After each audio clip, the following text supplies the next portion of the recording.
Hello all, నేను మీ fats యాత్రికుని. ఈ video travelling చేసే వాళ్ళకే కాదు, ట్రావెలింగ్ చెయ్యని వాళ్ళకి కూడా అర్థమవుతుంది భయ్య.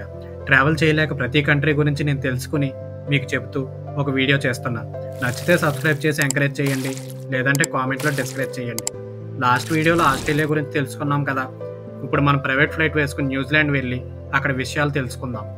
న్యూజిలాండ్ అనగానే ఫస్ట్ మైండ్లో వచ్చేది కొనిదల నాగబాబు నాకైతే. ఎందుకంటే ఆరెంజ్ మూవీ టైంలో తను అక్కడే ట్రావెల్ చేసేవాడంట. తనకి చాలా ఇష్టమైన డెస్టినేషన్ అని కూడా చాలా ఇంటర్వ్యూలో చెప్పాడు. నాకు ఎందుకు ఐడెంటిఫై అంటే ఆ మూవీకే కదా తను సూసైడ్ చేసుకుందాం అనుకున్నాడు. ఇంక లేట్ చేయకుండా మన వీడియోలోకి వెళ్దాం.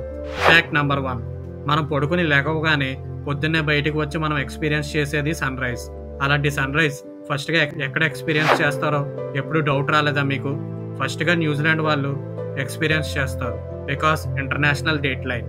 ఇంటర్నేషనల్ డేట్ లైన్ అంటే ఎర్త్ మీద ఉండే ఒక ఇమాజినరీ లైన్. ఇది డేట్స్ని నిర్ణయిస్తుంది. సపోజ్ ఈవేళ మన డేట్ వచ్చేసి 15 అనుకోండి, ఆ లైన్ క్రాస్ చేస్తే 16 అవుతుంది. ఫ్యాక్ట్ నెంబర్ 2, ఈ కాలంలో ప్రతి కంట్రీ పాపులేషన్స్లో మనుషులే ఎక్కువ ఉంటున్నారు, కానీ న్యూజిలాండ్లో మనుషుల కంటే గొర్రెలే ఎక్కువ ఉన్నాయి. ఇక్కడ ప్రతి పర్సన్కి ఒక 10 గొర్రెలు ఇవ్వచ్చు.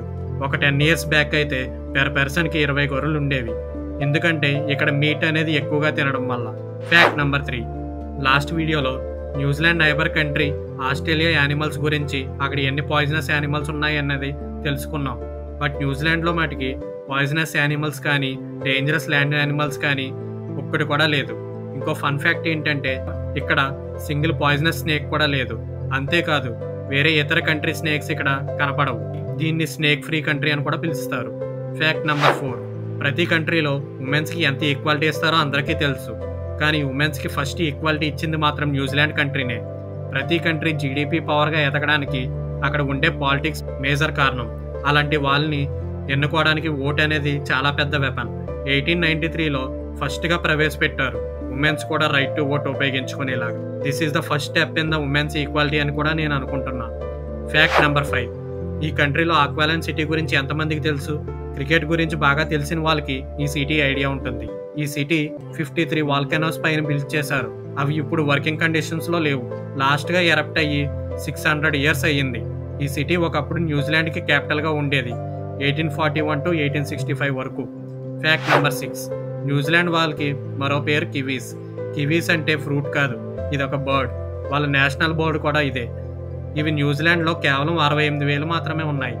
17th centuryలో వీటి కౌంట్ 8 million వరకు ఉండేవి అంట. వీళ్ళ కరెన్సీ మీద కూడా ఈ బోర్డు ఉంటుంది. ఈ బోర్డుని తింటారా అని డౌట్ వచ్చి సెర్చ్ చేశా. న్యూజిలాండ్ వాళ్ళు తినరు, కానీ చైనా వాళ్ళు దీన్ని ఇష్టంగా తింటారు. వీళ్ళు దేన్ని వదిలిపెట్టరు. ఫ్యాక్ట్ నెంబర్ 7, మన కంట్రీలో ఫిషెస్ కానీ ప్రాన్స్ కానీ మీట్ కానీ ఎలా ఎక్స్పోర్ట్ చేస్తారు? విత్ ఫ్రోజన్ ఐసే కదా. ఇలా ఎక్స్పోర్ట్ చేయొచ్చు అని ఫస్ట్ న్యూజిలాండ్ వాళ్ళే కనిపెట్టారు. ఇదే ground breaking moment in every country's history. ఎక్స్పోర్ట్ని మరో లెవెల్కి తీసుకుని వెళ్ళింది ఈ ఇన్సిడెంటే. 1882లో ఫస్ట్ టైం రెడ్ మీట్ని లండన్కి ఎక్స్పోర్ట్ చేశారు. ప్రెజెంట్ కూడా గ్లోబల్ మార్కెట్లో న్యూజిలాండ్ కంట్రీ రెడ్ మీట్లో నెంబర్ 1 పొజిషన్లో ఉంది విత్ వాల్యూ 9.5 billion. ఇంక ఈ న్యూజిలాండ్ సిరీస్ నచ్చిందని అనుకుంటున్నా. ఎంతో కొంత నాలెడ్జ్ నా ద్వారా వచ్చిందని కోరుకుంటున్నా. ఇక సెలవు. ఇట్లు మీ ఫ్యాట్స్ యాత్రికుడు. Bye bye.